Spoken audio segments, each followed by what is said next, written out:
featured guest is Tony Dwyer, equity strategist at FTN Equity Capital Markets. Tony, I want to start with you. We've got another rally, tremendous rally here underway, second day in a row.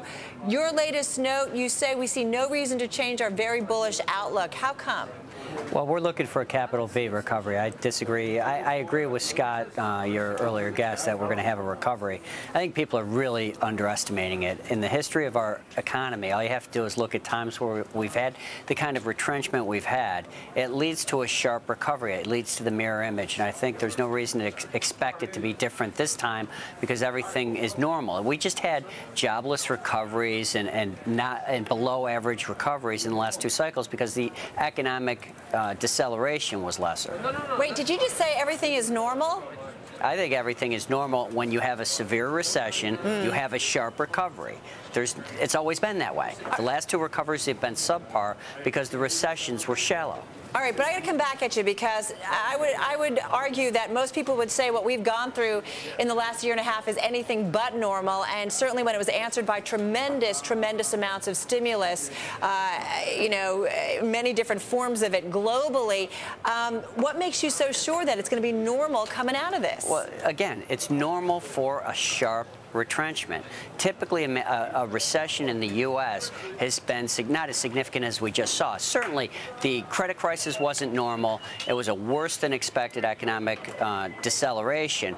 But that is normal. You have inventory drawdowns. You have excessive job layoffs. And what happens is after we find the bottom of the recession, you realize, oops, we cut too much. Demand didn't fall off the face of the earth for the rest of time.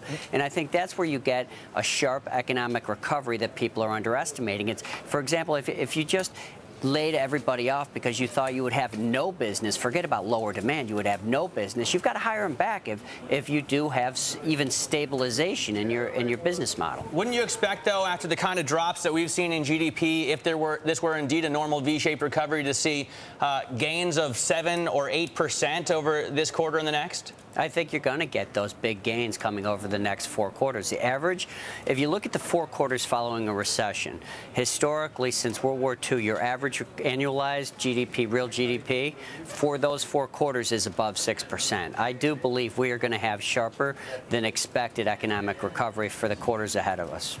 Talking about some of what you had to say about risk assets, any thoughts here, any response? Is breaking out on inflation expectations, how do you have a W-shaped economy? And again, I think that everything in the financial markets has gotten to above pre-Lehman levels. If you except the S&P 500 and the various equity market indices, if you put them just where they were pre-Lehman, credit is back to above pre-Lehman. Gold is at a new high. Commodities are on a rebound. If you just put it back to pre-Lehman, that's 1,300. So that's our target on the S&P 500. And eventually, unless you believe we're going into a double-dip recession, you have a 3 to 5 year recovery ahead of you. So you have to look at not just this year's earnings and economy, but what's going to be 2011, 2012, 2013. So, clearly you're going to have increased earnings from here to there. So eventually we're going to make new highs. Tony, where's the growth going to come from, though? As we know, as we found out over the last year and a half, so much was built on leverage and there wasn't real growth out there. That's all come undone. Everybody's wondering, where does the growth come from? Where does it to justify your outlook? The key to the universe in any economic cycle is your initial investment comes from investors into corporate credits. The corporate spreads have gone from an unbelievable 2,200 basis points over treasuries down to near normal levels on both investment grade and then I quoted high yield. So what happens is you've had $1 trillion raised in 2009 in corporate debt. That's it. We're going to surpass our prior record most likely. That money is what fuels balance sheet repair. It fuels extending maturity. It keeps companies in business. They stop laying people off, which is what we've started to see. And eventually you get into a new hiring binge when they find out that they overcompensated for the weak economy.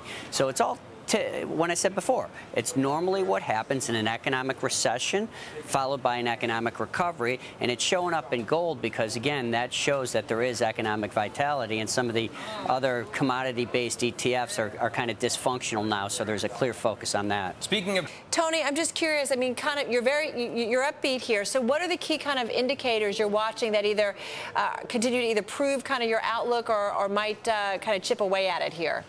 One thing that a lot of people that are probably coming on air and quoting that are kind of a negative is that banks aren't lending and that banks are going to not lend for a while, that they're still in trouble. And that's true. The key indicator for me is how is the demand for corporate paper. And the demand for corporate paper is extraordinary. In September alone, we had nearly $200 billion raised. Think about this. The stimulus bill, all put together for what's going to be spent next year, has not equaled what's been raised in corporate paper already this year.